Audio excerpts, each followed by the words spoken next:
A bird the size of your fist was shot through the chest, blinded in one eye, and had a leg hanging by a tendon. But it kept flying. For 25 miles through enemy gunfire, this pigeon carried a message that would save 194 American soldiers from being killed by their own artillery. When it finally landed at headquarters, barely alive, medics found the desperate note still attached to its mangled leg. That pigeon, named Cher Ami, became one of the most decorated heroes of World War I, and it wasn't alone. Throughout both World Wars, pigeons flew through impossible conditions, dodged bullets and shrapnel, and delivered messages that saved thousands of human lives. These weren't just birds, they were warriors with wings, and their stories deserve to be told. In this video, you'll discover the incredible true stories of history's most heroic military pigeons.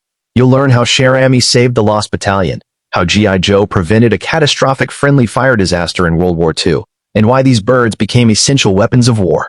Using military records, eyewitness accounts, and declassified documents, we're revealing the complete story of the carrier pigeon heroes who changed the course of battles and saved countless lives. To understand why pigeons became military heroes, we need to understand the communication problem that plagued early 20th century warfare. During World War I and World War II, armies faced a critical challenge. How do you communicate across a battlefield when radio technology is primitive, unreliable, or easily intercepted? Telephone wires were constantly cut by artillery. Radio signals were jammed or couldn't penetrate certain terrain.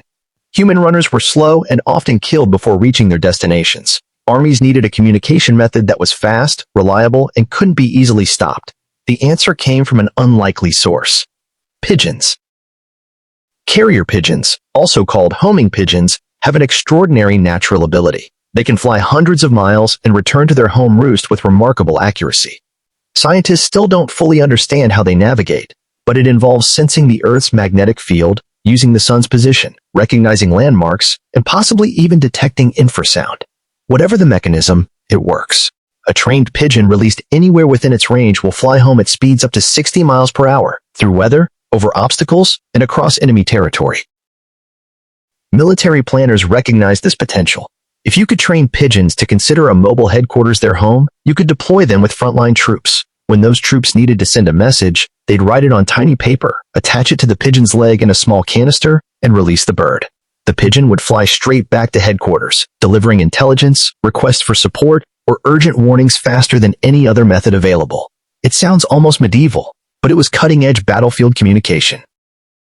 By World War I, all major armies had established pigeon services. The United States Army Signal Corps created mobile pigeon lofts that could move with advancing troops. Pigeons were carried in wicker baskets to the front lines. Soldiers were trained in pigeon handling and message preparation. And the birds themselves went through rigorous training to ensure they'd perform under combat stress. The best pigeons became invaluable military assets, and some would become legends. Cher Ami is perhaps the most famous war pigeon in history. This small bird, whose name means dear friend in French, was donated to the U.S. Army Signal Corps by British pigeon fanciers in 1918. Cher Ami was assigned to the 77th Infantry Division and carried 12 important messages during the Meuse-Argonne offensive. But the 13th mission would make Cher Ami immortal. On October 4, 1918, Major Charles Whittlesey and his battalion of over 500 men were trapped in a ravine in the Argonne forest, surrounded by German forces. They were running out of food, water, and ammunition. Worse, American artillery, not knowing the battalion's exact position, began shelling their location. Whittlesey desperately needed to get a message to headquarters to stop the bombardment. He sent pigeon after pigeon, but German snipers shot them all down. Finally, he had one bird left: Cher Ami. Whittlesey wrote a frantic message. "We are along the road parallel to 276.4. Our own artillery is dropping a barrage directly on us. For heaven's sake, stop it!" He attached the note to Cher Ami and released the bird. Immediately, German soldiers spotted it and opened fire. Bullets filled the air around the small pigeon. Cher Ami was hit almost immediately. A bullet tore through the bird's chest. Another shot blinded one eye. A third round nearly severed a leg, leaving it dangling by tendons. Any one of these wounds should have killed the bird or at least forced it to land. But Cher Ami kept flying. Despite catastrophic injuries, bleeding, and half-blind, this pigeon continued toward headquarters. It flew 25 miles through enemy territory in just 25 minutes, an extraordinary feat for an uninjured bird, let alone one with such severe wounds. When Cher Ami finally landed at the American headquarters loft, handlers were horrified by the bird's condition. But the message was still there, attached to that mangled leg. The artillery coordinates were immediately radioed to gun crews. The bombardment stopped. The Lost Battalion was saved. Of the original 554 men, 194 survived largely because one pigeon refused to quit. Army medics worked desperately to save Cher Ami. They couldn't save the leg, which had to be amputated, but they carved a tiny wooden leg as a replacement. Cher Ami survived and was awarded the French Croix de Guerre for heroic service. General John Pershing personally saw the bird off when it returned to the United States. Cher Ami became a national celebrity, but died less than a year later from the wounds sustained on that mission. Today, Cher Ami's preserved body is displayed at the Smithsonian Institution, a permanent tribute to avian courage. But Cher Ami wasn't the only pigeon hero. World War I saw thousands of military pigeons in service, and many performed remarkable feats. A pigeon named President Wilson carried messages during the Battle of Verdun, completing missions even after being gassed. Another named the Mocker successfully delivered messages during 52 combat missions. These birds became so valuable that opposing forces trained hawks and falcons to intercept them, leading to aerial battles between predatory birds and carrier pigeons over World War I battlefields. World War II brought even greater reliance on pigeon communication. Radio technology had improved, but it was still unreliable in many situations. Pigeons remained essential, particularly for resistance fighters, downed air crews, and special operations.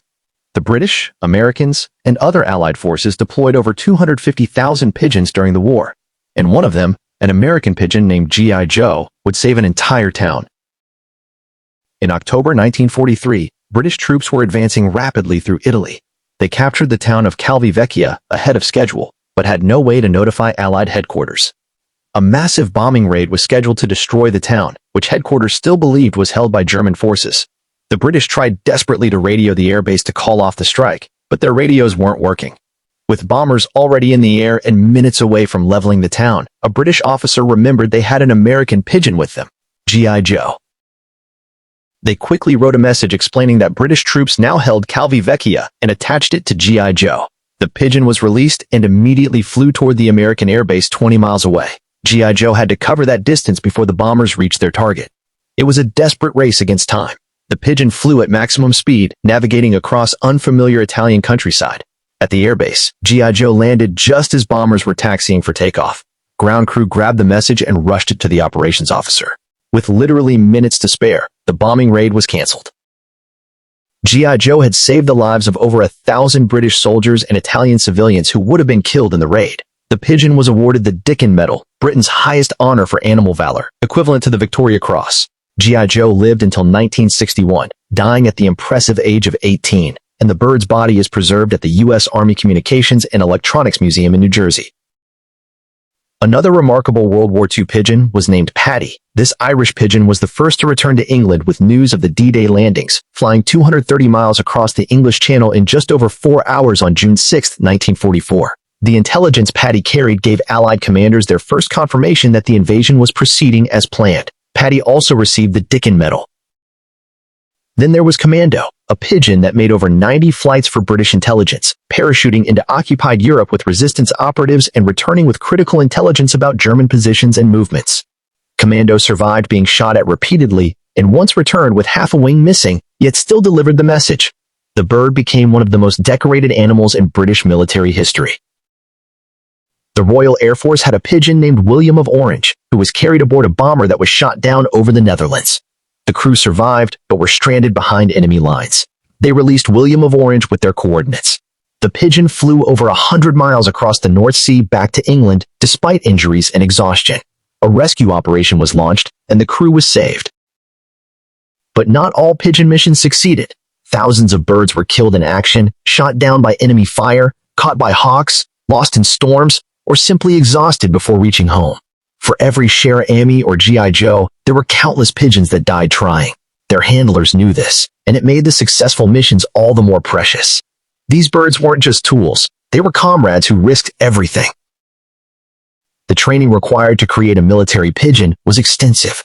Young birds were slowly conditioned to fly increasing distances from their home loft. They learned to navigate through various weather conditions and terrain. They were acclimated to loud noises so they wouldn't panic under artillery fire. The best birds were selected for frontline service based on speed, reliability, and temperament. Military pigeon breeding programs aim to produce birds with superior homing ability and the courage to fly through hostile conditions. Handlers formed deep bonds with their pigeons. They knew each bird's personality, strengths, and quirks. When releasing a pigeon on a dangerous mission, handlers often felt they were sending a friend into harm's way. When birds returned injured, handlers provided medical care with the same dedication they'd show for a wounded soldier. And when pigeons didn't return, handlers mourned. The end of World War II also marked the beginning of the end for military pigeons. Radio technology had advanced dramatically. Miniaturized radios could be carried by individual soldiers. Encrypted communications became more secure. Helicopters and aircraft could deliver messages and supplies faster than any pigeon. By the 1950s, most military pigeon services were disbanded. The age of the carrier pigeon warrior was over. But their legacy remains. Over 32 pigeons received the Dickin Medal during and after World War II, more than any other animal. Memorials to war pigeons exist in several countries, honoring the tens of thousands of birds that served and died. Museums display preserved hero pigeons like Cher Ami and G.I. Joe, ensuring their stories aren't forgotten. And military historians recognize that these birds made genuine contributions to Allied victory, saving lives and delivering intelligence that shaped battle outcomes. There's something profound about these stories. These pigeons had no understanding of war, patriotism, or heroism. They were simply flying home, following an instinct millions of years old. Yet in doing so, they became heroes. They flew through conditions that terrified them, carried messages they couldn't read, and saved people they'd never met. Their courage was unintentional, which somehow makes it more remarkable. Cher Ami flying 25 miles with a chest wound and a nearly severed leg isn't just an animal story. It's a testament to the will to survive, the power of instinct, and the unexpected places where heroism emerges. G.I. Joe racing against time to prevent a catastrophic bombing isn't just about a pigeon's speed. It's about how the smallest creatures can have the largest impacts.